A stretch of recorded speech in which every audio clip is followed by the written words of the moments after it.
team included and get involved in the community a little bit by having a Christmas party for some foster kids. Were those city kids? Yeah. Have you been involved in the Special Olympics? Yeah. And are you familiar with a phrase called Detroit Public Schools Police Week? Yeah. Were you involved in that? Yes. What did that involve, sir? We go to kids' schools, elementary schools mainly, and just talk about gun safety and expose children to police officers. Some of the, we're there to help them and show them our APC and things like that. Are you familiar with something called running with the cops? Running with the cops, not from them, yes. Did you participate in that as well? Yes. So did you, as Murtilla Jones say, did you go into that house, walk up to the 7-year-old child and assassinate her? No. Call your attention to May the 15th. You talked about it briefly, about being in the park with children and going to the base. Did you receive, well, first thing, is that common that you and other SRT officers are recalled? Yes. And we've heard a lot of testimony about it. I think Mr. Moran said yesterday. Does that mean you're kind of on 24-hour call? Yeah, unless you're on furlough, yes. On furlough or you're sick or something like that, correct? We come in sick.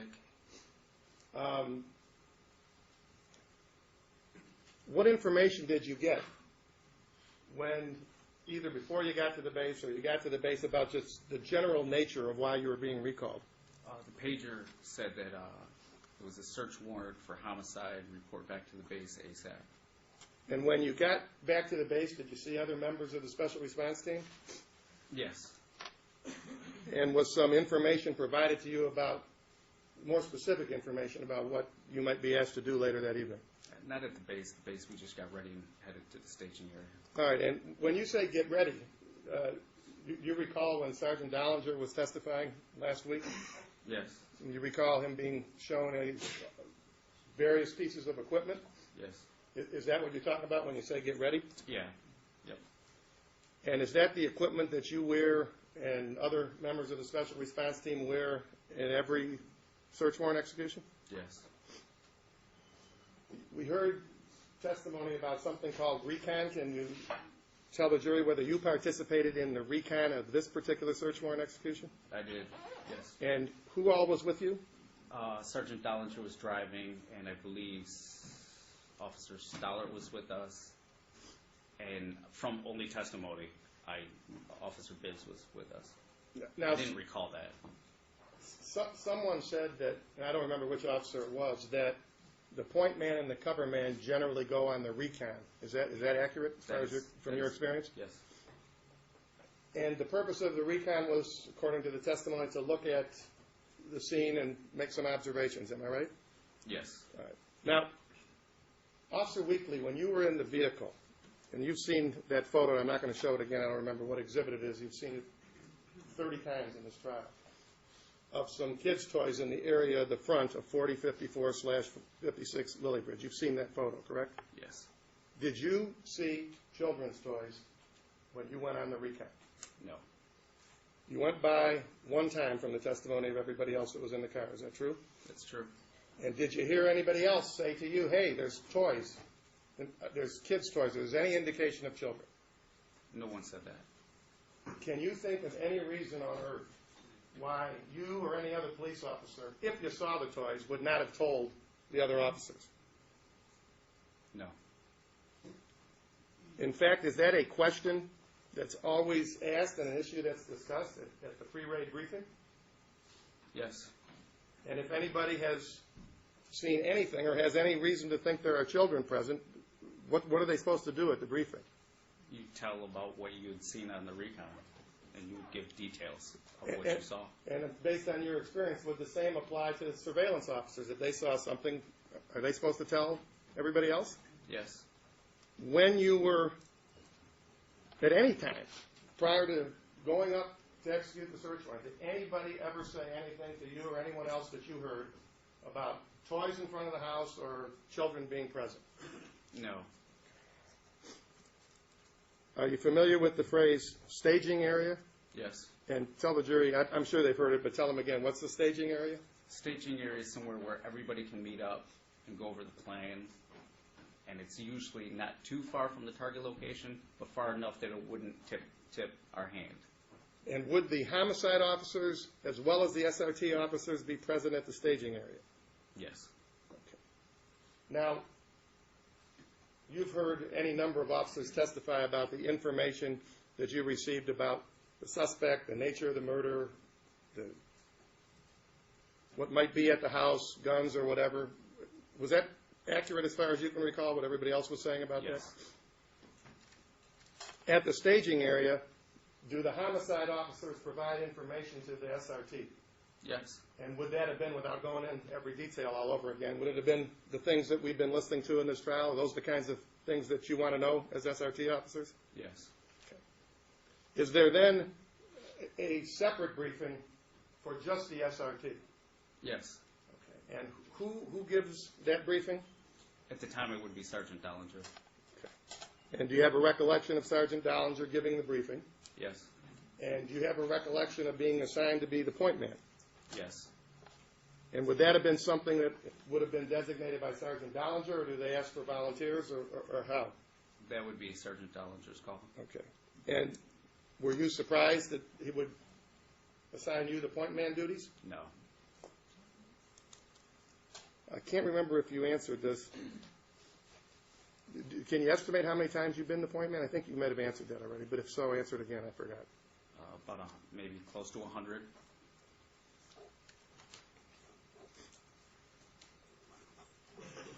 You're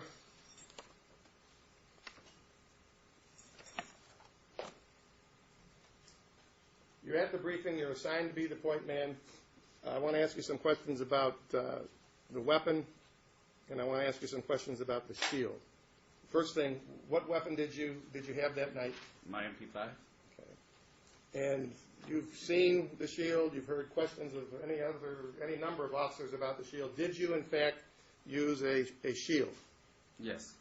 And how often do you think you've used a shield? A few dozen times. A few dozen, and you're talking over 30, you think? 30 is a good number. Okay. And would you use the shield, and I'm only talking about search warrants, not barricaded gunmen, would you ever have used the shield, or have you ever used the shield in a situation where you were something other than the point man? No. Okay. Is it fair to say, should we assume that in a search warrant situation, if there's a shield used, generally it's the point man? It's always the point man. Okay. Now, was the decision, you've heard testimony here that certain decisions are left up to the point man as to what gun, whether to use a shield, et cetera, and so forth. Did you choose to use a shield in this case? I was asked to use the shield, yes. You were asked by who? At the briefing, Sergeant Dollinger, there was 2 doors on the home, and originally Chauncey Owens, the murder suspect, was in the upper. And the upstairs is the greatest fatal funnel you could ever have because it's a gauntlet going straight up the stairwell. And in that situation, you have to have a shield because the whole team is moving up the stairs. And the murder suspect or the bad guy could just shoot down and mow down the whole team. So that ballistic shield would give us an extra barrier of protection. It's vital for that particular situation. All right, let me stop you there because you used the phrase fatal funnel, which we've heard a number of times in this trial. Yes. Are you saying that because you're going up a stairway and because there's very little room to go right to left, that's the essence of a fatal funnel? That's the ultimate fatal funnel. All right. Now go back to where that's where you originally thought that Chauncey Owens was. What changed in the briefing? We loaded up to get ready to go, and then we got intelligence from our surveillance officers that the subject left the upper and just went into the lower. And then we quickly discussed whether we should bring the shield. And it was decided, yeah, let's bring the shield. Okay. So I did. Is it fair to say that the shield is used in what everybody's been referring to as a high-risk search warrant? Yes. Okay. And again, without going into all of the details that you heard from homicide, did this search warrant execution qualify in your mind and in the minds of everybody else at SRT as a high-risk search warrant? Yes. Let me ask you about the concept of weapon retention. You're familiar with that concept, correct? Yes. And you've heard testimony, you've heard questions from Mr. Moran of a number of the SRT officers about it, correct? Yes. And you've heard testimony from many of the SRT officers about weapon retention, correct? Yes. Is weapon retention an important thing in the Detroit Police Department in general and in the Special Response Team in particular? Yes, it is. And what do you mean when you use the phrase weapon retention? Explain that to the jury. Okay, weapon retention is important because if you have to have contact with a person, you sometimes have contact with an unarmed person that could be coming at you. You can't just shoot them because they're coming at you. So you have to bring your gun down using a master grip and use your offhand to prevent them from getting your weapon, and you can control them with your offhand. But you have to have control of your master grip when you're doing this. So it's to avoid somebody from grabbing, taking your weapon, or even touching it as they're coming at you. Okay. Now, you use the phrase master grip, and I think only one other officer used it. Is that some mysterious term, or is it a fairly simple term? It's a simple term. I can explain it. Okay, go ahead. Okay, you have two hands. Okay, some weapons, like a pistol, you would have two hands on a pistol. But a longer weapon, like an MP5, you would have two hands. One on the master grip, which your fingers hyperextended on the receiver, and this hand would be the forearm. I'm right-handed, so the right hand's my master grip. If I'm left, it's this. But your master grip holds the weapon, so if I have to let go of the weapon, I can do so. So you always maintain this master grip, which is your index finger out and your firm grip on the grip. Now, Officer Weekly, referring specifically to your MP5, how many times have you ever,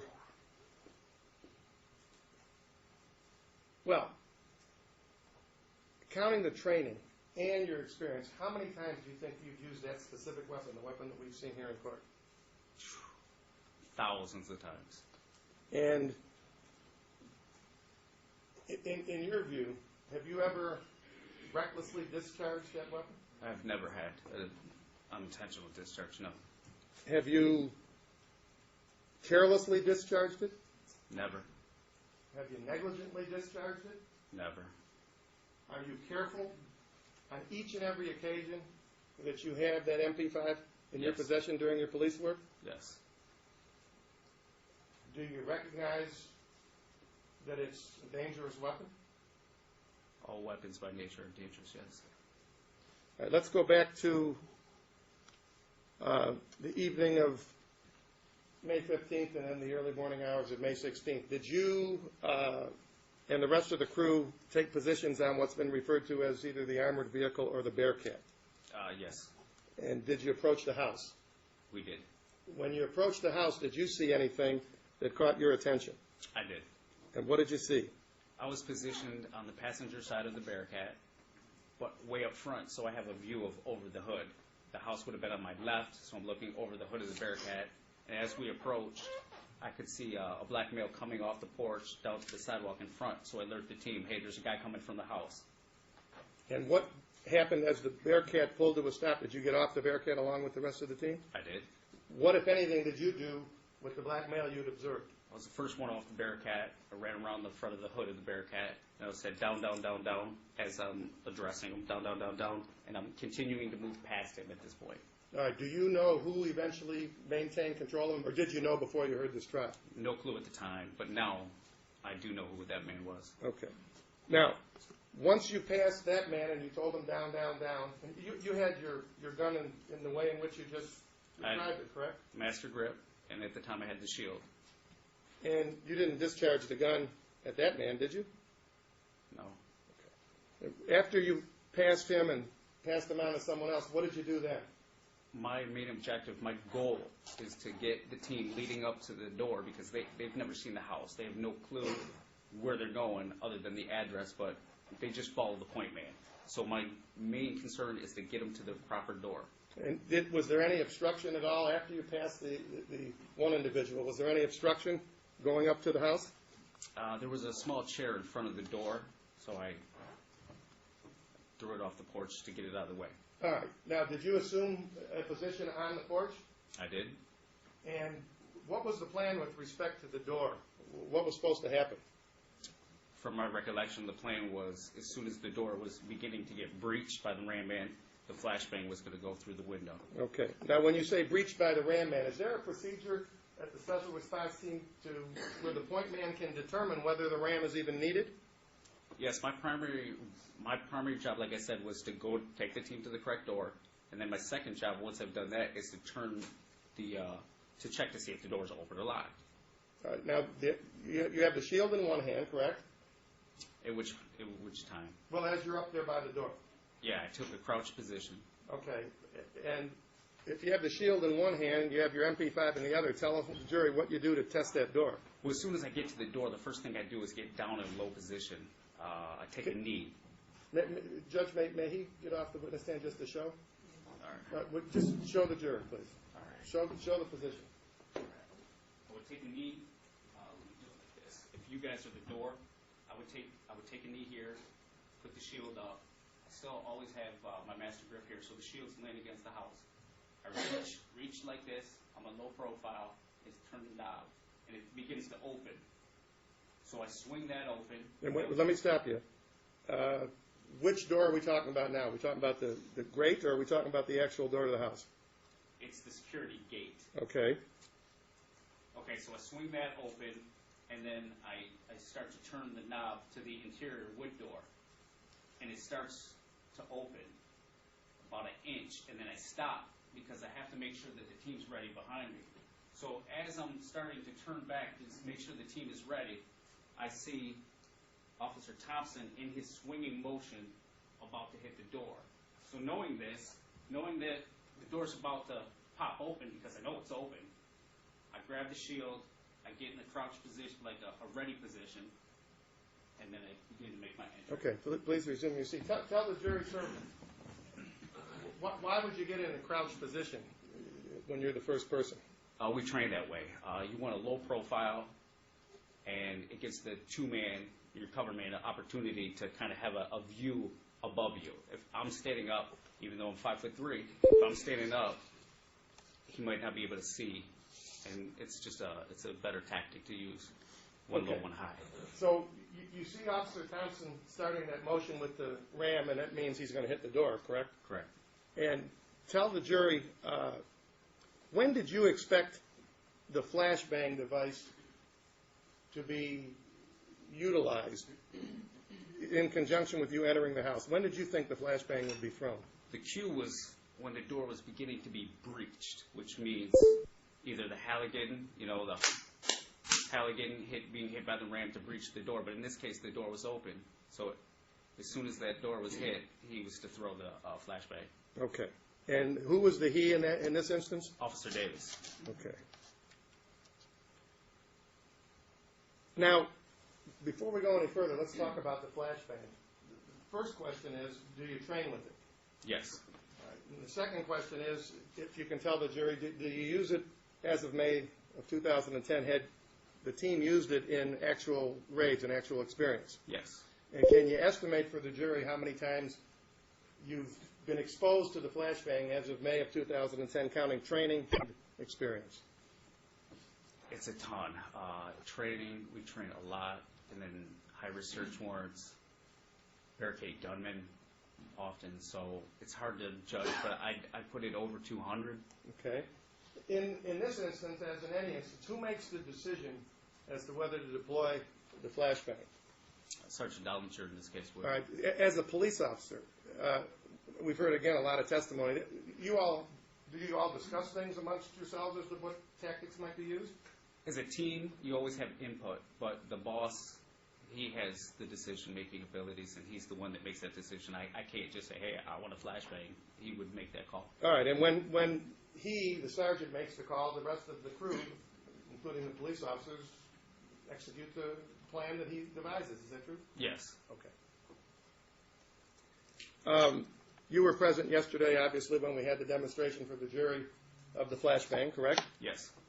I want to ask you some questions about the effect of a flashbang, not so much on the jurors or me or the judge, but on you, okay? Okay. All right. First question is the sound. Does the sound affect you as a police officer, the sound of the flashbang, does that affect you when you hear it? No. And would that be because you've heard it so many times and you're ready for it? Yes. Okay. Second thing, what about that light? What's the effect of the light? It's a blinding light. Is there any training or experience or any way that you know of or you ever heard of for the police officers who are involved to avoid being exposed to the blinding light? There's certain techniques you could do, like look away when it's thrown, or blink your eyes before it goes off. You'd have to anticipate it.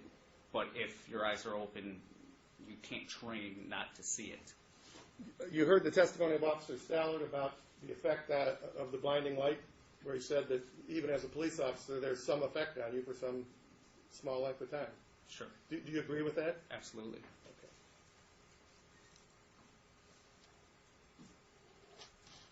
Okay. Can you tell the jury, best you can recall, where were you when the flashbang came through the window? Right inside the threshold. When you got inside the threshold, Officer Whitley, what were the lighting conditions inside the house? It was very dark, but there was a small 19-inch TV on. Okay. And what did you notice first when you came through the door? The first thing I see as I'm making entry is the room's empty. There's a TV on. There's a couch to my immediate left, with a bunch of laundry and blankets on it, and there's no one there. So I began to drop my shield. Okay. And do you have a recollection of dropping the shield? Yes. You said that there was no one there and that there was a pile of laundry. Are you telling us what it appeared to you to look like when you first came in? That was my first assessment. Okay. I come in waiting to take fire or a threat to present itself, and it was empty. There was nothing there. TV, couch to my left, dropping the shield. Did you hear glass break?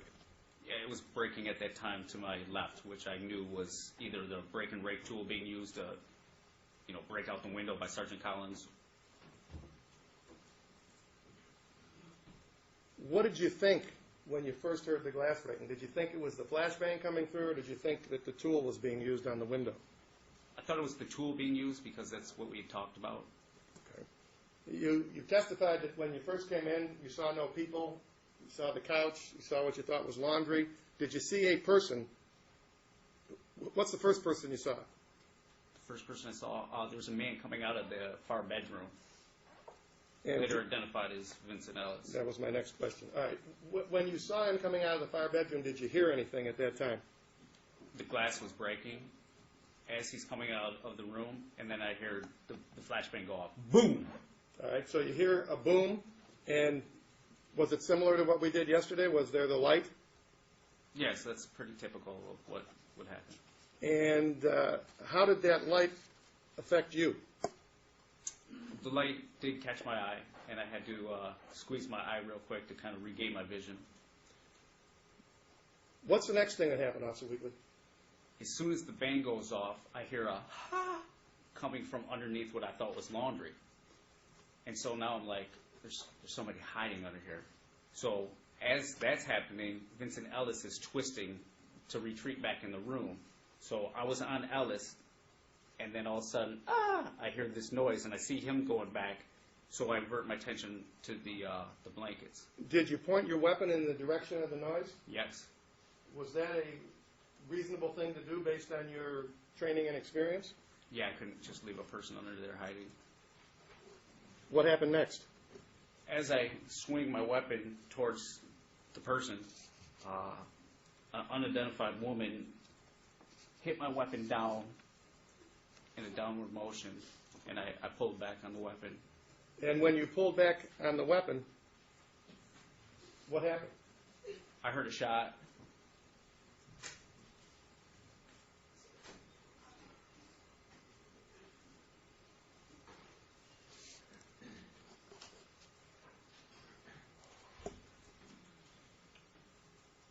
When you heard a shot, Officer Wheatley, did you know it came from your gun? No, I didn't. You heard testimony or questions asked by Mr. Moran about what he called recoil. Do you remember those questions? I think they were of Officer Stallard. Yes. And can you tell the jury, does the MP5 have recoil? All weapons have recoil, but the MP5 has very little recoil. It's designed in such a way that every time you fire it, it doesn't rise. per se, like a shotgun would go, boom, it would rise, or even an M16, because of the high velocity of the powder in the gun. This weapon, the MP5, is designed in a way that it stays on target, so it's almost like shooting a pellet gun. It's poof, poof, poof. It really doesn't rise. There's not a big kick. It actually has a pistol round, a 9mm round that we use in our pistols. So it's really a pistol round in a longer weapon. Did you feel a recoil at that time on that night? I didn't. If you would have felt a recoil, would that have told you that you had shot the gun? Yeah. All right. After the shot was fired, you said you didn't think it came from your gun. What did you do? Oh, I thought I was under fire. From where? Vincent Ellis. I thought he was the only person in the room. I knew she wasn't shooting at me, so I took off after Ellis. Now, let me stop you right there. Officer Weekly, if you had known that you had fired a shot from that gun, would you have gone in the direction of Mr. Ellis? No, there would be no. Did you go in that direction? What direction, sir? Towards Mr. Ellis. I did. And what room was that? It was the bedroom off to the living room.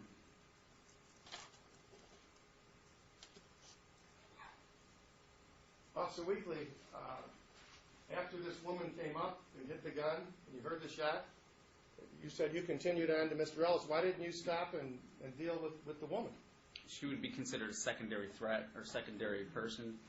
I'm being shot at. That's you got to go after who's shooting at you. Tell the jury, please, what the position of your hand was as you came into that location and you turned to the left and saw what you thought was a pile of laundry. What was the position of your hand? I have my left hand on the fore end and my right hand on the master grip. And were you careful in the way in which you were gripping the gun? Yes. Was that consistent with the way you gripped it on every other occasion in your training and your experience? Yes. Well, what caused you to pull the trigger then? When she hit my weapon down, it was quick. This is all in a matter of seconds. She hits it down and I pull back. And when she hit it with such force, my master grip must have come off the weapon. As I'm pulling down and away, I must have pulled the trigger. And did you pull the trigger intentionally? No. There's no doubt in your mind you pulled the trigger, though, based on everything you know. It has to be me.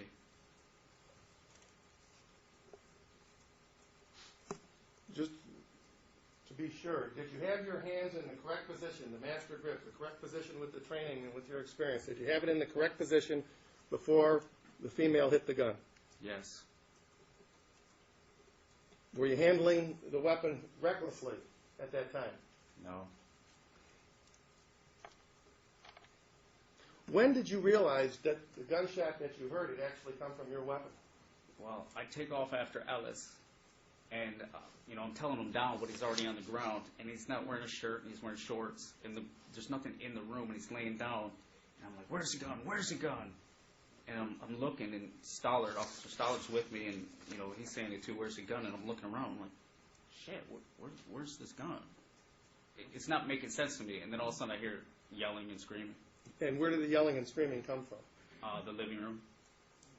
And was it the yelling and screaming that made you realize that it was your gun that did you? No, I didn't know until I came out of Ellis's room and looked in the living room.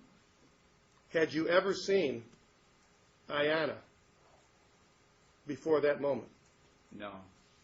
Did you see her at all at any time prior to when you came back into the living room from dealing with Mr. Ellis? As soon as I came from Ellis and left the room, basically I'm in the threshold of his bedroom looking and standing in the living room.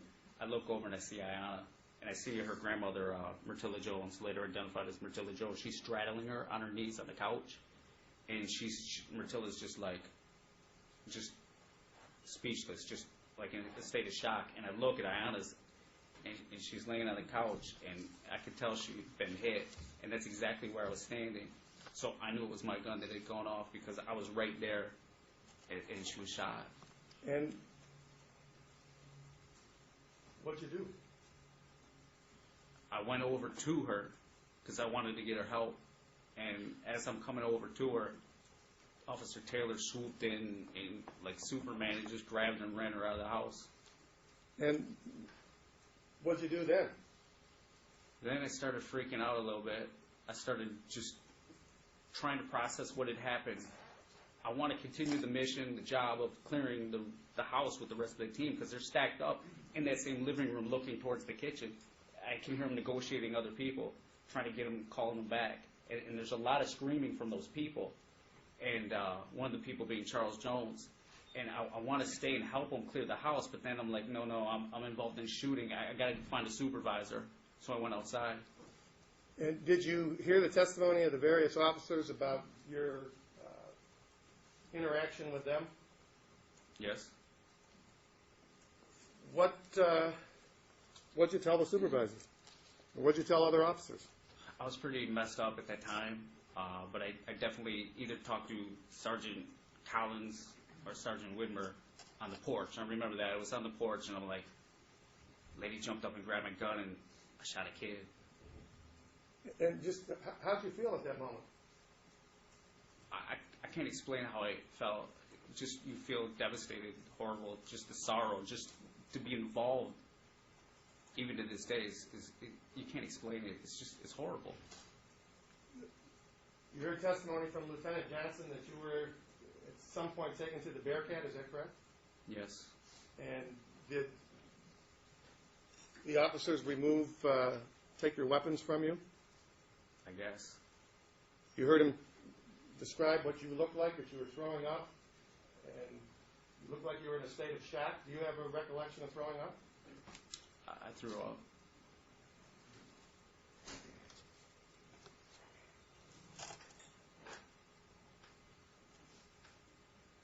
Officer Weekly, it's been 3 years.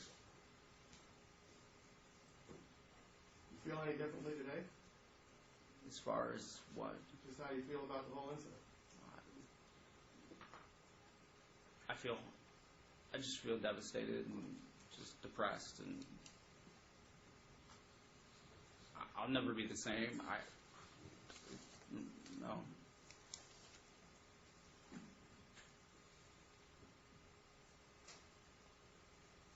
Given all that happened, and all that's happened since then, Officer Weekly, were you reckless with your weapon on that night? No. Were you careless with your weapon on that night? No. Were you grossly negligent with your weapon on that night? No. Do you feel you were negligent at all with how you handled your weapon that night? No. I replay this every day in my head. There's nothing else. It's every day this replays in my head. There's nothing else I could have done differently. Thank you, sir.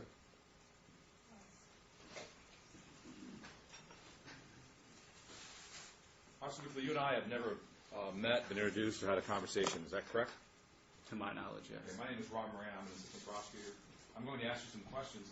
And if you don't understand a question, just let me know. I'm not here to trick you in any way. I just want to ask you questions and try to get through this, okay? Yes, sir. Okay. Officer Weekly, you told us that you were a police officer and decided to go to SRT because you wanted to be part of, your words, the best of the best, correct? Yes. And you applied to SRT, you went through the training at SRT, and you qualified at SRT, correct? Yes. Now, part of the training that you went through, and Mr. Fishman talked about this a little bit, was firearms training, correct? Yes. And even before you get to SRT, as a police officer, you got firearms training, right? Correct. And you're told, Officer Weekly, are you not, that guns don't go off unless you pull the trigger. Fair enough?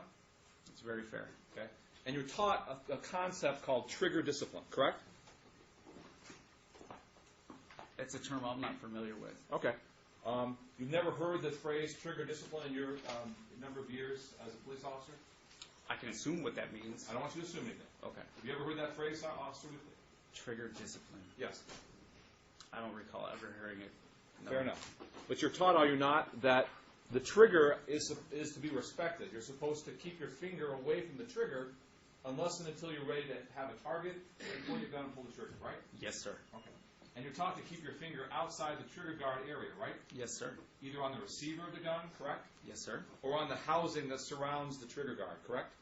If your fingers are long enough, yes, sir. Okay. And every time you demonstrated your master grip for the jury, you had your hand, and your hand was in a pointed position. Your forefinger was pointed straight out, correct? Just like that, just like you're doing for the jury, correct?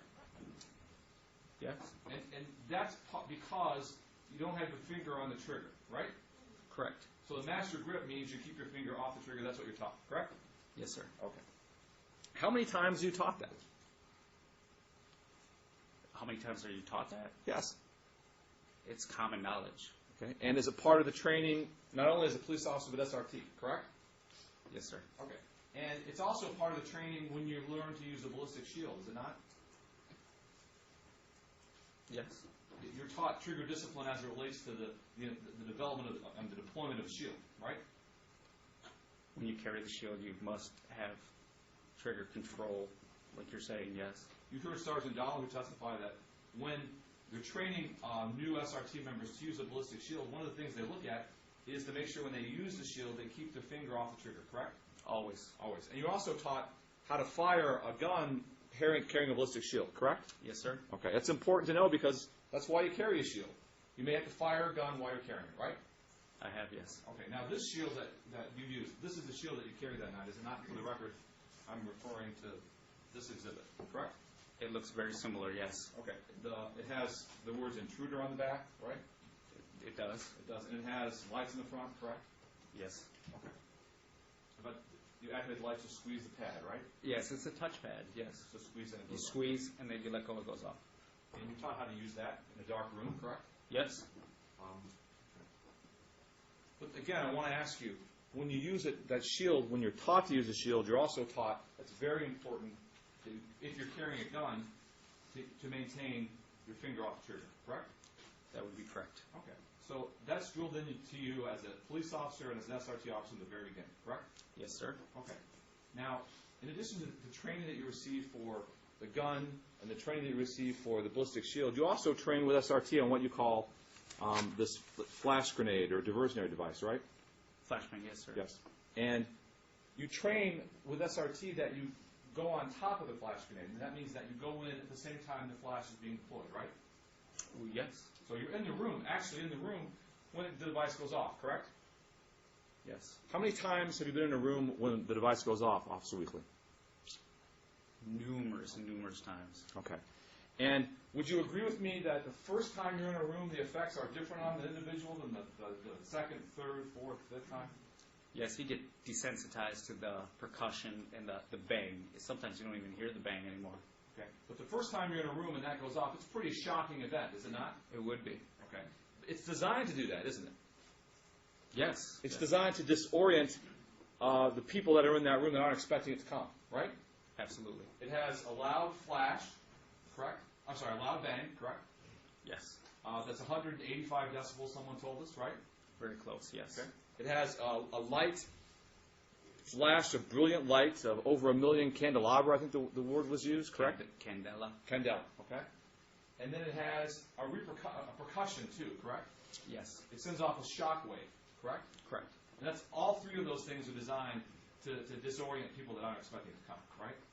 Correct. But you as a trained officer who've been in that room are used to the effects, correct? Correct. And on this night, on this morning, when the search warrant goes off, you're expecting that device to be deployed, right? It was part of the plan, yes. You knew it was coming, right? Yes. And you knew that it was going to be there to design to distract people inside the house, but not the officers, correct?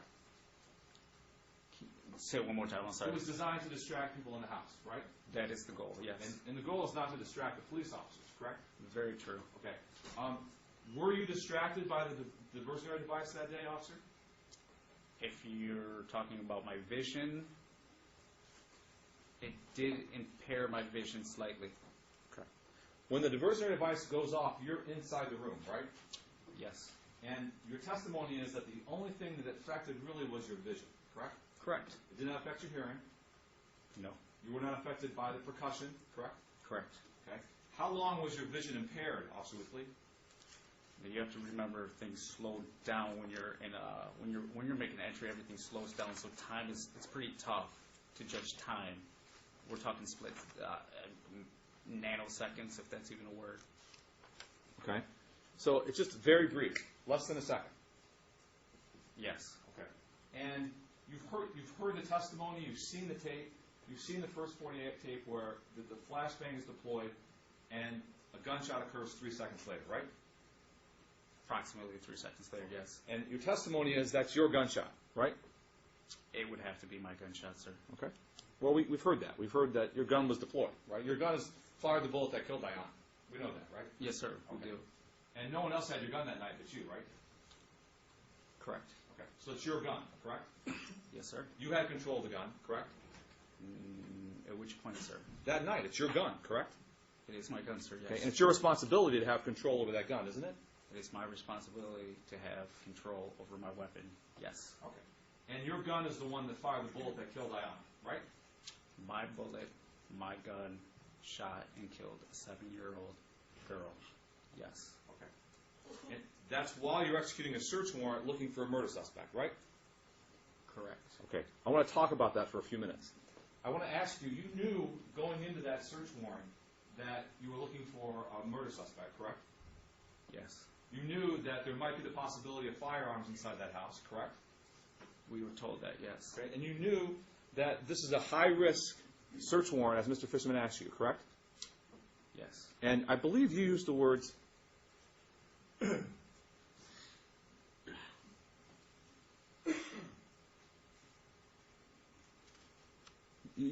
that's a dangerous situation, right? Can you give me the context? I'm sure I did. If you said it, sure. Okay, well, no, I don't want to put words in your mouth, Officer Wheatley. I just don't know the context. Well, let me ask you. Is it a dangerous situation when you're executing a search warrant looking for a murder suspect? Absolutely, yes. Okay. We've heard testimony this is a high-risk search warrant, right? Yes, sir. And you told us that when you're executing high-risk search warrants, people can get hurt, correct? Yes. Okay. And I think that's why you were talking about tactics. You were talking about how 75% of your training is tactics. Is that right? Yes. Because tactics are what's prevent people from getting unnecessarily hurt, right? It can help. It can Yes. help. That in the training, correct? Yes. Okay. Now your testimony was that the tactics that you learn how people move together, you learn how people use certain devices, correct? Guns, weapons, ballistic shields, correct? Is that part of tactical training? Yes. Okay. And you testified that part of tactical training is that the team must flow together or else someone could get killed, right? Yes. Okay. Did you learn prior to May 16th of 2010, were you trained on how to flow together as a team executing a search warrant? Yes, we train that way, yes. Flow of a team is very important, isn't it, officer? Absolutely. Because if you don't flow together, that's when someone gets hurt, correct? It's possible that somebody could get hurt, yes. Okay. And it's unusual when the team doesn't smoothly flow into a room to execute a search warrant. Isn't that correct? That is correct. You've heard testimony, I think maybe you mentioned it, about a fatal funnel. You've heard that? Yes. And a fatal funnel is inside a room in the doorway, is it not? There's several fatal funnels, but that is the most common. Okay. And it's important to clear a fatal funnel as quickly as possible. You would agree with that? I would, Okay. yes. That's part of your training, right? Yes. Part of the tactics that you employ, right? Yes. So if there's a problem and you don't clear the fatal funnel, that's a concern. Fair enough? Yes. Because that's when you fail to clear a fatal funnel and you stall in clearing the doorway, that's when people can get killed, right? It's a very dangerous situation, yes. Both for you and for innocent people too, correct? Yes. Okay. So you'll agree with me, won't you, Officer Wheatley, that the search warrant the execution of a search warrant is dangerous business, right? Yes. And if the officers who execute the search warrants, especially a high-risk search warrant, don't rely on their training and their tactics, someone can get hurt, right? You said don't rely on their training? If they don't rely on it, people can get hurt, right? Please forgive me. Well, let me ask it another way. I'll ask it another way. You learn training on weapons and devices like shields and the clothes you wear, battering rams, all the devices that you use to execute a search warrant. You're taught training on that, right? Yes, sir. And you've already told us about how you're trained for firearms, correct? Yes, sir. You've already told us how you've been trained on tactics. In fact, you said it's 75% of the training, so that you eliminate the possibility of someone getting hurt, correct? No, sir. You can't eliminate any possibilities. Okay. but you train to make sure that you minimize the risk to other people, right? Minimize, yes. Okay, and that's what you do, right? Yes. And if you follow the training that you receive, the tactical training that you receive, that reduces the risk that someone's going to get hurt. Would you agree with that? I would agree. The more training and experience you have, it would reduce the risk of injuries to people, sure. And on May 10th of 2010, you had 7 years of training and 7 years of experience before you hit that door on the liquids, right? Yes, sir. Okay. In fact, you told us that you were one of the highly trained people because you've been point man over 100 times, right? I said around 100, but yes. All right, we'll say 100 times. So you're one of the most experienced people on the raid crew, correct? Yes, sir, I am. Both in weapons, in training, and in tactics, right? Yes, sir. Okay.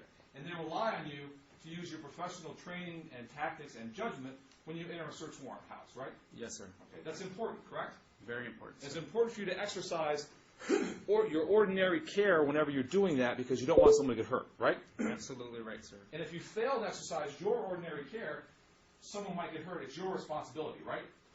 It would be my fault if I did not do my job correctly, sure. So if you fail to do your job correctly during the execution of a search warrant, and you fail to exercise ordinary care and someone gets hurt, it's your fault, right? If I failed to do ordinary care, it would be my fault. That would be my fault. So that would be your responsibility, correct? My responsibility to use ordinary care? Yes. It's everybody's, yes. Okay, well, you're the trained police officer, right? Yes, I am. Okay. And you're trained to use all these devices and techniques, tactics, weapons, and you're trained to use those, and if you use them properly, that's ordinary care, right? Yes. Okay. And if you don't do that, and someone gets hurt, it's your fault, right? Ooh. Say that one again. If please. you don't use ordinary care, Officer Weekly, you, the officer, Right, me. and someone gets hurt, it's your fault. Did I hurt? Yeah, if I don't do ordinary care, that would be on me. Okay, fair enough. Now I want to talk about the point man position. You told us that the point man is the most important person in the lineup when you're executing a search warrant. Fair enough? It's yes. You're the lead-off person, right? Yes. You set the tone, you set the timing when you go in, correct? You decide when into the door, right? In most cases, yes. Okay. You told Mr. Fishman that the team follows you because most of the team had never been to the house before, right? Correct. Okay, so you line the team up, right? They line up behind you. Well, they get behind you, right? They follow you up. You're the point person. Yes, sir. We've heard the phrase "tip of the spear." Is that right? I've heard that. Yes. Would you agree with that? Tip of the spear.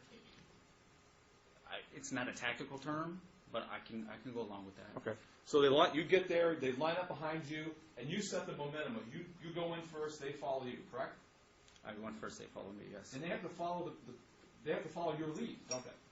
They have to follow in behind me. Yes. Well, you can stop them from going in, right?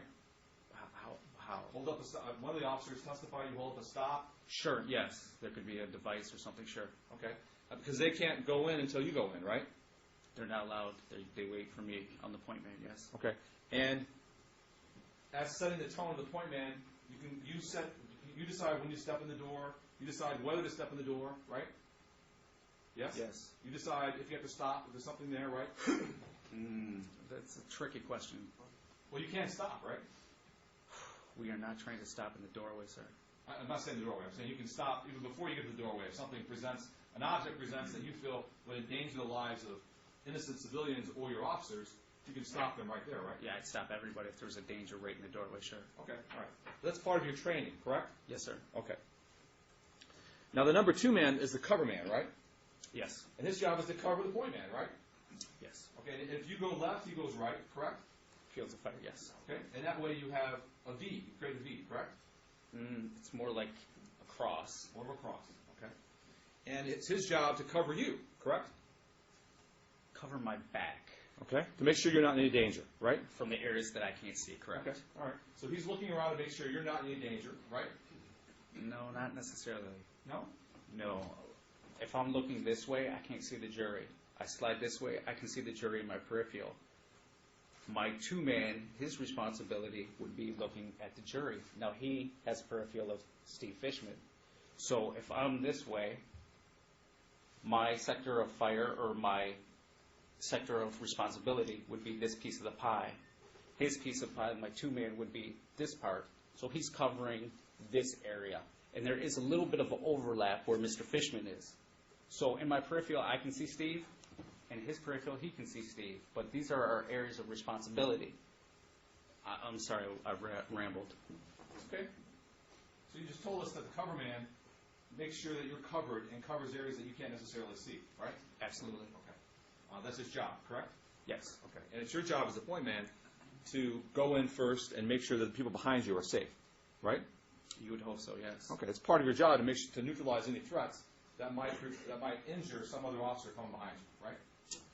In my area of responsibility, that's my area of responsibility. So yes, that would be my area. So the answer is yes, right? Well, they could be getting shot at from outside, so... That's not my question. My question is, as you're entering a room and there's a threat that presents to you, it's your job to make sure that that threat doesn't hurt someone behind you, correct? Yes. Okay. All right. Now, on this night, you told us that you were home with your kids, and you get a call to come back to the station, and you go back to the station, go back to base, correct? No. Yes? No. You don't go to base? You said I was at home with my kids. You were at the park with your kids. Yeah, I was at the park, yeah. I went straight from the park to the base, yes. And you told us you had young children at that time, correct? Yes. Still young children, right? Yes. Okay. And you get recalled, you go back to base, you learn that there is a search warrant that is going to be executed for a homicide suspect in the city of Detroit, right? Yes. Are you part of the surveillance crew? No. Okay. I believe the testimony was that you were on the reconnaissance team, is that right? Yes, I was. Now, part of the job of the reconnaissance team is to get eyes on the house that you're going to hit, to make sure it's the right house, right? Yes. And to make sure there aren't any other hidden dangers that you ought to know about before you go to that house, right? That would be a great thing to know, yes. Yeah, like dogs, right? Big dogs. Yes? Yes. People outside with guns on the porch. Yes. Okay. Big security gates that would prevent you from being to the front porch, things like that, right? Yes. Any obstacles that would prevent you from executing your search warrant in a safe manner, correct? Yes. Both for your team and also for the people that are there, right? Correct. Okay. And how many times did you drive by the house? We drove by once. Okay. And what was your responsibility, Officer Weekly, when you drove by the house to do surveillance, to do the recon? I'm sorry. My main job as the point man is to see those numbers. And as soon as I can see the numbers on the house, and sometimes, unfortunately, in Detroit it's hard because, you never know where the address is on a house. As soon as you identify the address to know where the house, the second job I need to do is know where the door is. And if I have time, I need to look real hard at that door to see which side, the hinge side or knob side, because that's the side I'm going to stack up on and bring the team to. And then if I have time after, you're driving by, so it's like you get a snapshot of the house. So there's a lot, yeah. Did you take a picture of the house? No. Oh, when you say snapshot, you don't mean literally. A visual snapshot. Okay. Bring up 16, please. Can you see the monitor when you're sitting, sir? Yes, I can. Okay. You told me a minute ago that it was your job to get eyes on the addresses, to see if those addresses are the ones you can hit, right? Yes. So you need to see 4056 and 4054, right? Yes. Okay. Because that's what you're supposed to do, right? My primary job, yes. Okay. And did you do that? I did. I was able to see the address. And were you able to see anything else besides the address? I was able to see that it had security doors on both doors had security doors, so I knew that I could tell the breachers that. Now, you told Mr. Fishman that if there's any evidence of children, that's an important thing that you need to report to other officers, right? Yes, it is. Okay. And it's your testimony that you didn't see any of those toys either on the front porch or right by the stairs or in front of the porch at 4054 or 4056 Lily Bridge that night when you did recon. Is that your testimony? I did not see those toys. No, I did not. You were able to see the numbers on the sign. You were able to see the doorknobs and the doors, but you were not able to see the toys. Is that your testimony, Officer Weekly? Absolutely, yes. Okay. Because you're trained to be the best and brightest, and you're trained to be the best of the best to be able to see things that might pose a danger, right? A danger? A danger to you and a danger to other people, right? We're always looking for dangers, yes. Okay. And you saw the signs, you saw the doors, you saw the doorknobs. You didn't see any toys. Right. I didn't see any toys. Okay, I'll do that now. From there, you go to the reconnaissance. From the reconnaissance, you go to the briefing, right? Yes. And you have a discussion with homicide about who it is you're looking for, what the nature of the crime is, et cetera, right? Yes. Okay. And you're getting information that you probably didn't know, right? Correct. Okay. There's a discussion, is there not, about whether there are children at the home at the briefing, right? It was brought up, yes. And that's important to know, isn't it? Very. Because it could change the tactics that you utilized when you execute a search warrant, correct? It could. Okay. All right. But no one mentioned the toys out in front of the house, correct? I didn't hear anybody mention anything about toys. Okay. Correct. And there was a discussion at that time about using the flashbang device, right? Yes. And there was a discussion at that time about using a ballistic shield, correct? Yes. And your testimony was that Sergeant Dollinger told you that he wanted you to use the shield? Yes. So is your testimony sure that it was not your decision to use the shield, but you were told to use the shield? Can I? No. Answer my question. Okay. One more time then. Did Sergeant Dollinger tell you to use the shield?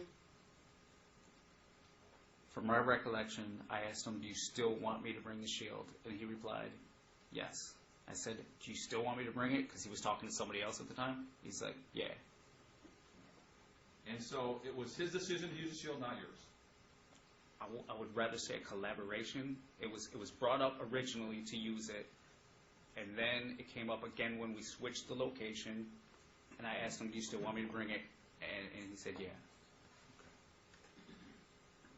Now you said you used the shield about 30 times before, approximately. It's tough to say, I but understand that. But, I'll stick with 30. okay. And so you bring the shield because someone wants you to bring it, or you decide to bring it. However that worked out, right? Yes. You could have said no as a point man, right? I could have told him I didn't want to, and he would have accepted that. Okay. He would have said, "Sure, whatever you want, Joe." Okay. So ultimately, it was your decision to use the shield, was it not?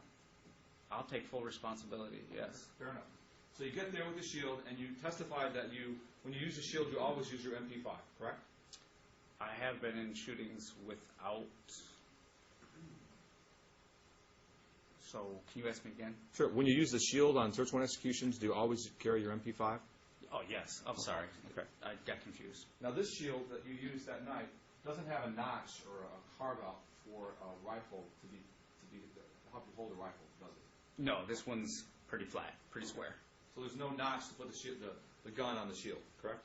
Correct. So you have to hold the gun in your right hand using your master grip and hold the shield in your left hand pretty much unsupported, correct? Unsupported? You don't support the gun with the shield. Not with the notch, like you're talking.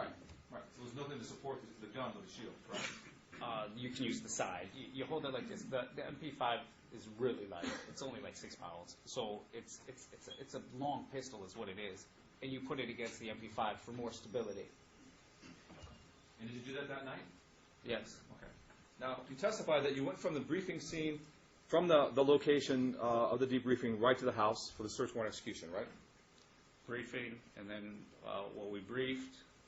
The order might be out because after the recon, we briefed again, and then we executed the search warrant. Okay. And so, but you went from that scene to the scene on Lily Bridge where the search warrant's executed. You drove there, right? On the Bearcat, right? I was on the Bearcat. Okay. And you said before you got off the Bearcat, you saw someone coming off the address, the porch of the address, the target address, correct? Yes. And you went to neutralize that person because that person could be a threat, right? Neutralize? You said you told him to get down. Yeah, I told him down. Okay. Why'd you tell him down? Because anybody in front of a house, you got to control them. Okay. Why? Because it's a search warrant. We don't know if this is Chauncey Owens. We don't know if it's Chauncey's buddy. All we know is that person is right in front of the house. We're executing the warrant. It's very dangerous to just allow that person just to watch what we're doing and just stand around. He must be dealt with. Okay. So, and you dealt with him? I told him down, and he complied. Because you never know who that person could be. He could be a threat to you, right? Yes. Okay. He could be a threat to the other members of your team, right? Yes. Okay. So he's down on the ground and someone else takes over him, correct? He started to go down, and I just kept going. Okay. Now, bring up 16 again, please. You told us you kept going, so you go up, you go up the steps, you get in line, and you showed us the crouching position that you used to get in line. But you said before you got to the door, there was a chair in your way? The chair was right in front of the door, so I'm sorry, I should answer your question. What was your question? You said there was a chair in the way of the door, right? Yes, there was a chair. And you threw it off the porch? Yes. Because it was in your way, right? Yeah. Okay, now when you walked up these steps, before you got on the porch, At that point, you walk up the steps. Is that when you saw the toys on the side of the steps? I never saw those toys. You never saw those toys? Never. Either in the recon or when you're walking up the steps, right? Not even after.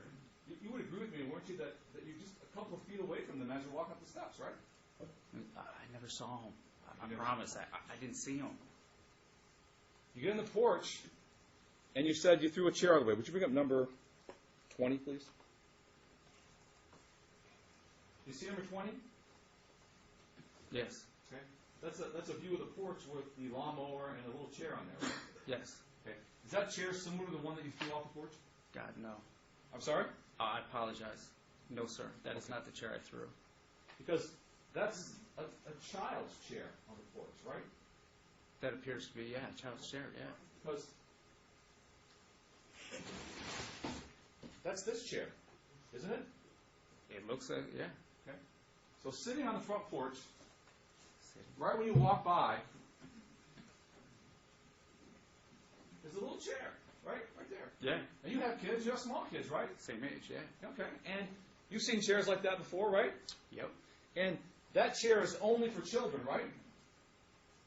Yeah. It's not an adult chair. No. It's a child's toy, sir. So when you're walking up the porch, around the lawnmower, and hit the front door, this chair is right in your path, isn't it, Officer Weekly? No. Just wait, let me stop. That chair's not in the photograph? That chair's in the photograph, sir. This is the chair that's on the porch, isn't it? The chair's, yes, you're absolutely right about the chair, sir. And it's right on the porch as you're walking to get to the front door, isn't it, Officer Weekly? That picture doesn't depict correctly, sir. Okay, well, let's look at another picture then. Let's look at picture number 19. Okay, does that picture depict the chair correctly? On the front porch by the lawnmower? I never saw the chair. Oh, let's go to another picture. Let's go to picture number 8. Oh, the one before that. There's the lawnmower and the chair, right? That lawnmower wasn't there, sir.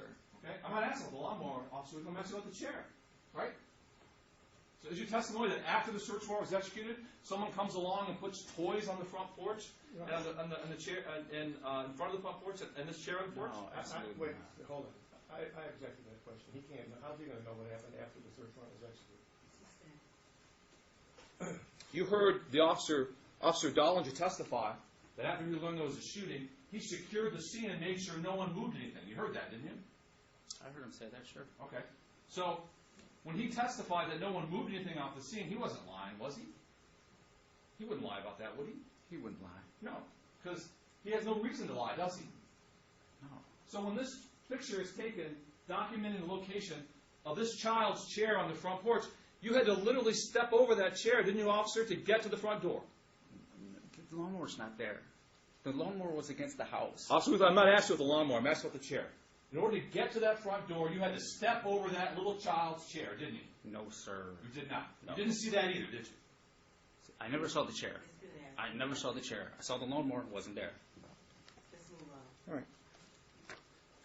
When there's evidence of children as the point man, you can change tactics, right? No. You cannot. Yours carved in stone, right? Change tactics. You can't say, hey, there's kids in this house. I could always say that, yes. Okay. You didn't that night, did you? No, I didn't, sir. Okay. In fact, even if you would not change tactics, it's important to know if there's children there, because that would change how you behave as an officer, wouldn't it? I would be more alert. You'd be more alert.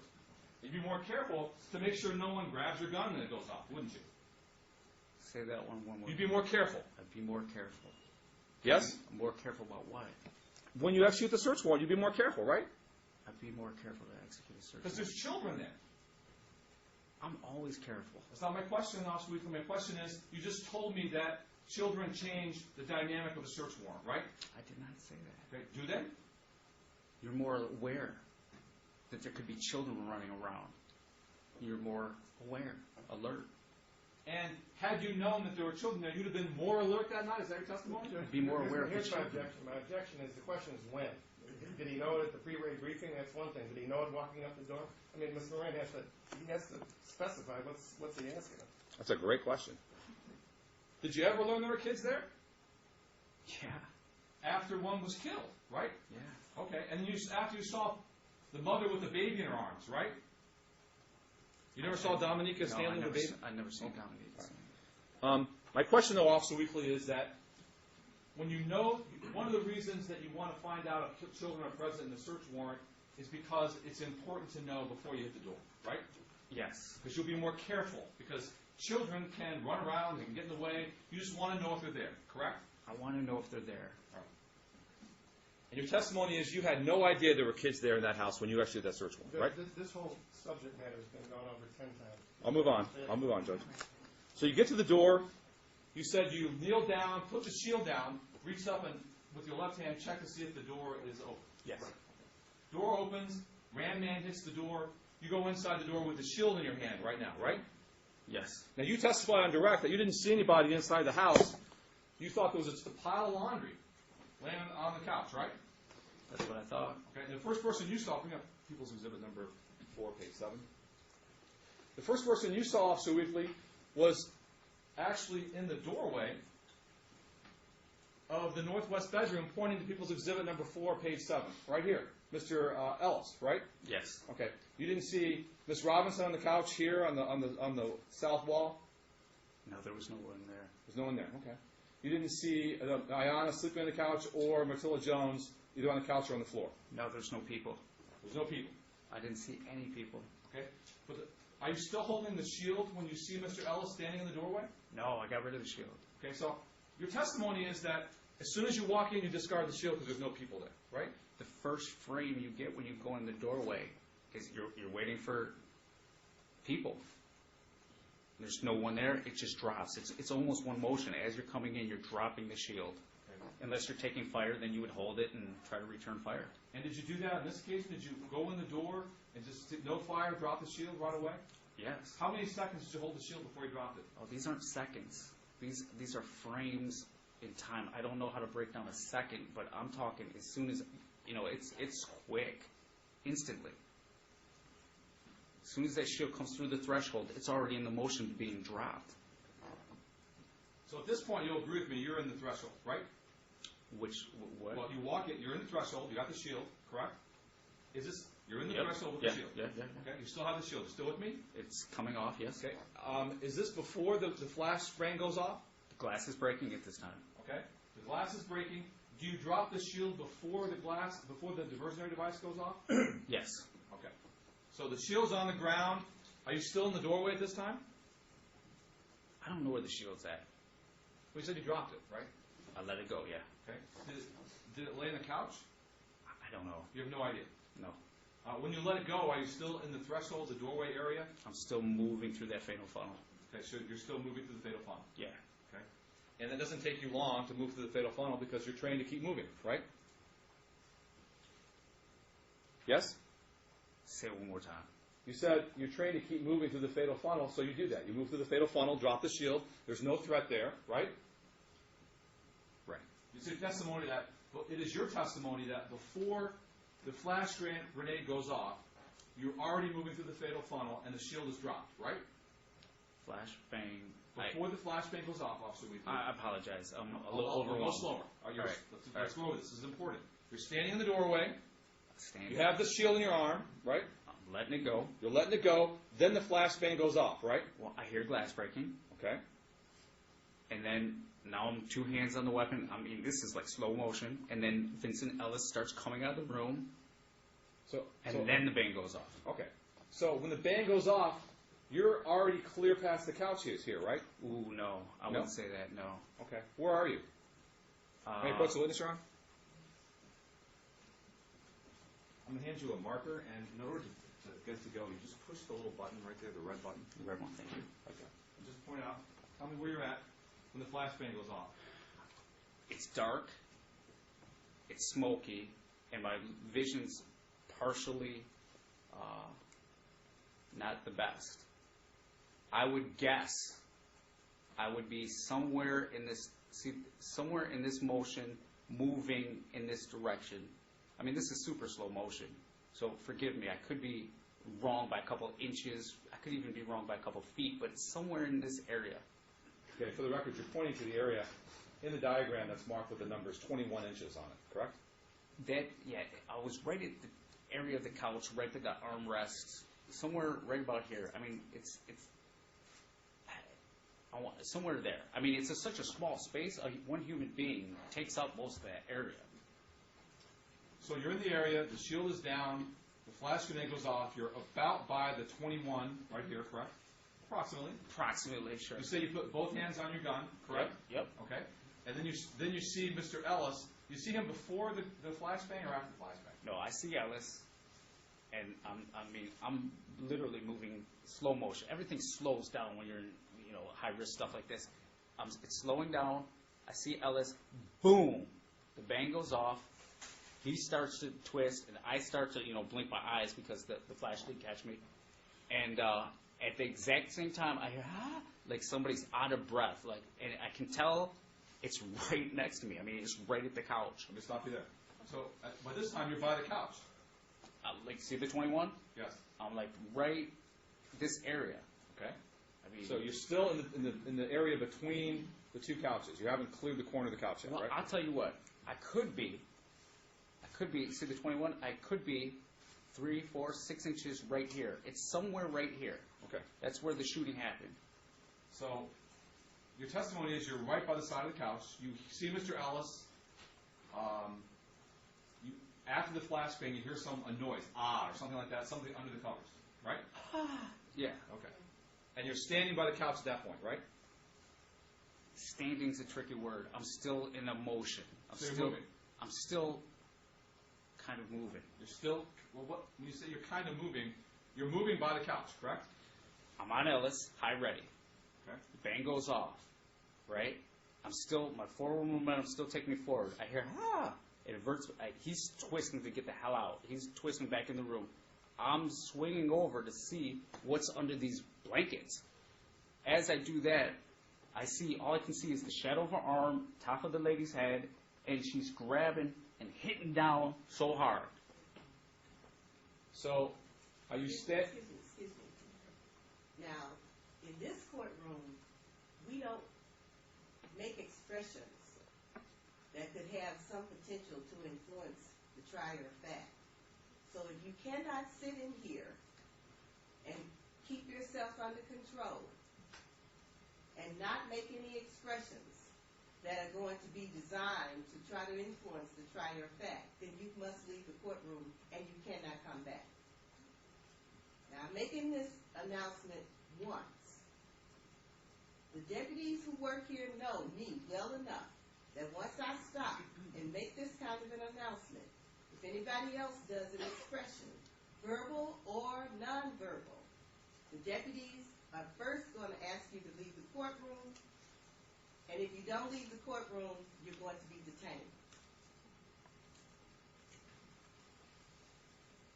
I apologize to you, Mr. Moran, and Officer Rickey. Thank you, Your Honor. Thank you.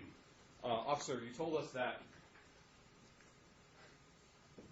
we were doing so well, too. You told us that you were by the couch in the 21 area, maybe 6 inches from the 21 area.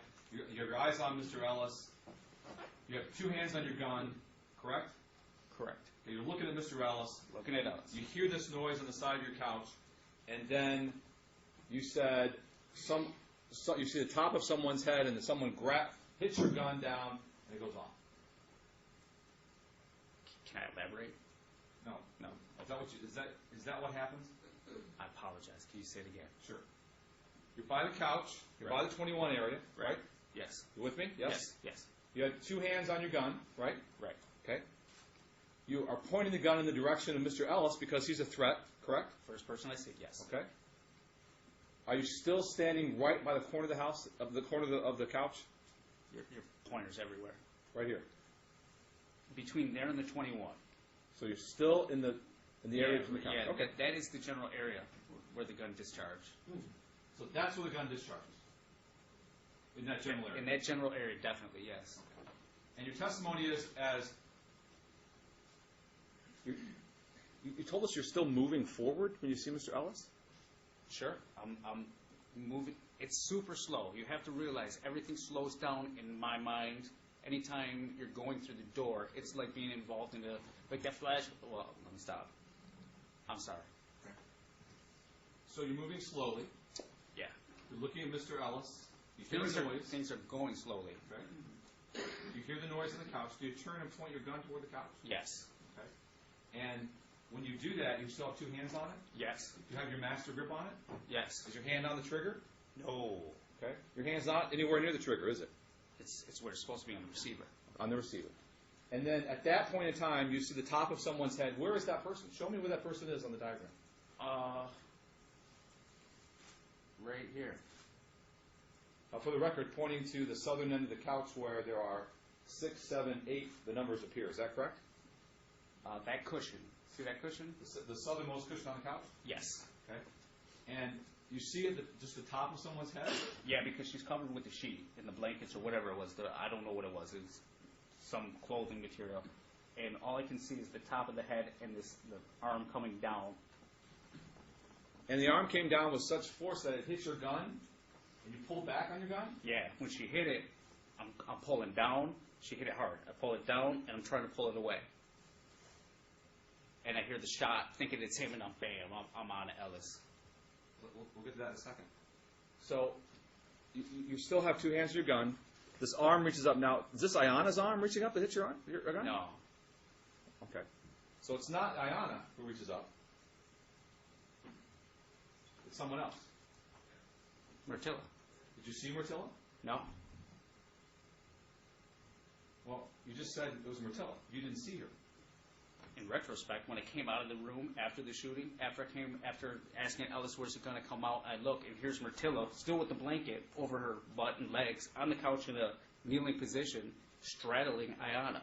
She's here, and Myrtilla's like kind of on top of her lower half with the blankets and stuff. And that's right where the shooting happened, right there. So now I know exactly what happened. In your mind, you know what happened because you put it together that after you came back from seeing Mr. Ellis, you see Myrtilla and assumed she must have hit your gun because your gun went off. I don't assume she hit my gun. Let me stop you there. You didn't see her face when she hit your gun, so you don't know who that was who hit your gun, do you? I know it's Myrtilla. Because she's the only one in the room when you come back, right? Yeah, we're talking seconds. Okay. Now, you have two hands on the gun. How was it she hit your gun? Can you explain that to me? Can I show you? No, just tell me how she hit the gun. Okay. She hit it in a downward motion. Her head was kind of down. She had some sort of braids or something. Because I remember seeing that, the braids. Okay, just the top of the head. She's kind of covered, draped with the sheet, and she hits it down. As she hits it down, I start to pull it back. I hear the shot, and I immediately go. Where are you when you hear the shot? Same spot. I'm right in this area. I don't know exactly where in this area, but it's right next to the couch.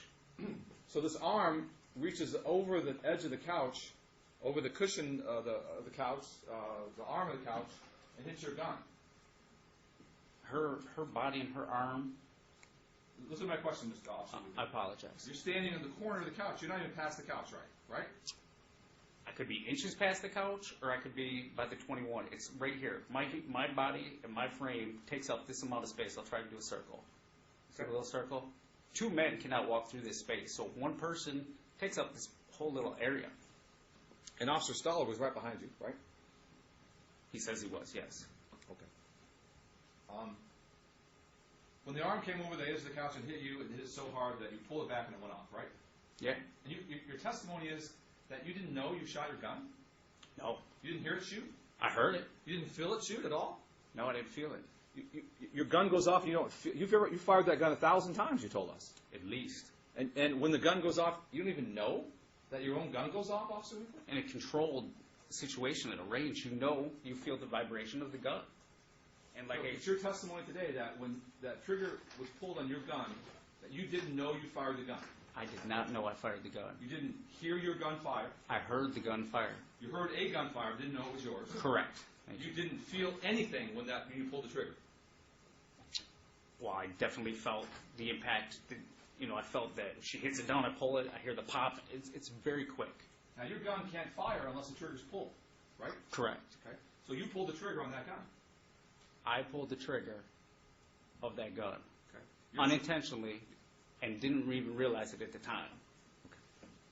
So You're trained, though, not to put your finger on the trigger until you want to pull the trigger, right? Correct. Yes? Okay. And yet your finger pulls the trigger of the gun, right? My finger pulled the trigger. Even though you're trained not to put your finger anywhere near the trigger, because mistakes like this can happen. Someone can hit your gun and it can go off, right? Can you clarify? Just Yeah, you fired your gun, didn't you? You pulled the trigger, you fired the gun, right? I guess I just don't like the way you're saying it. Can you just change it a little bit? I'm sure you don't, but the question is, you pulled the trigger on your gun, Officer Wheatley, didn't you? I pulled the trigger of my gun Okay. Now, unintentionally and didn't even know it at the time. You done? Now, you're trained not to put your finger anywhere near the trigger. We're going to have to wrap this up because we have gone over Okay. the same evidence many, many times. I'm almost done, Your Honor. Okay.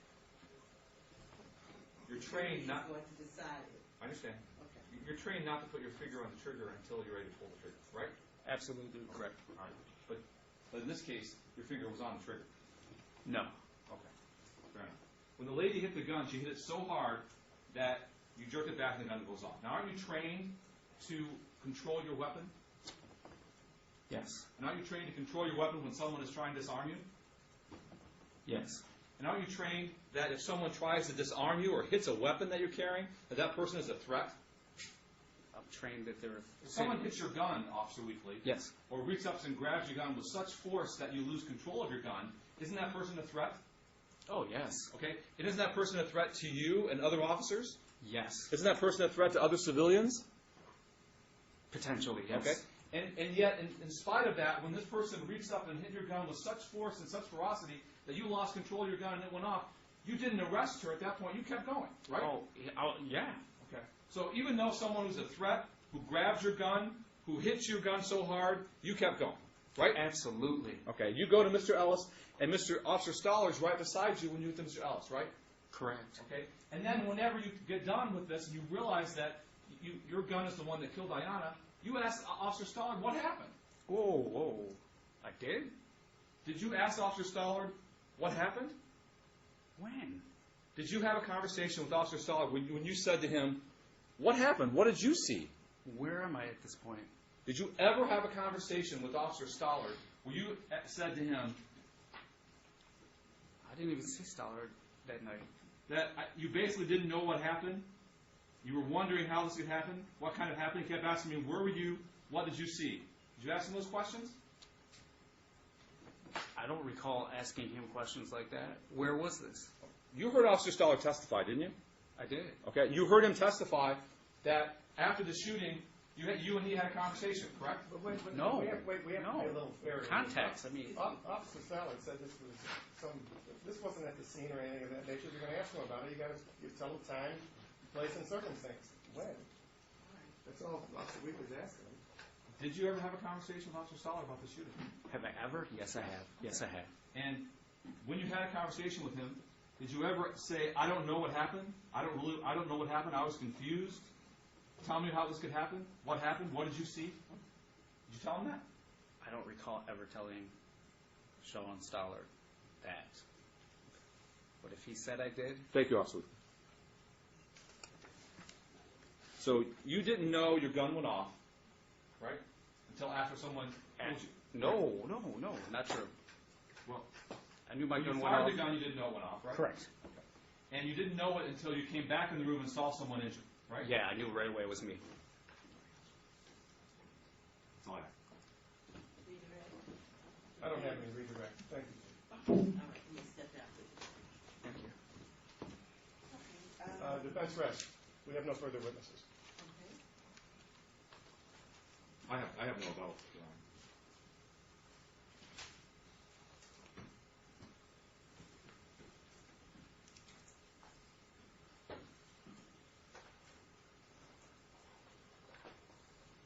I'm going to take about a 40-minute recess so that the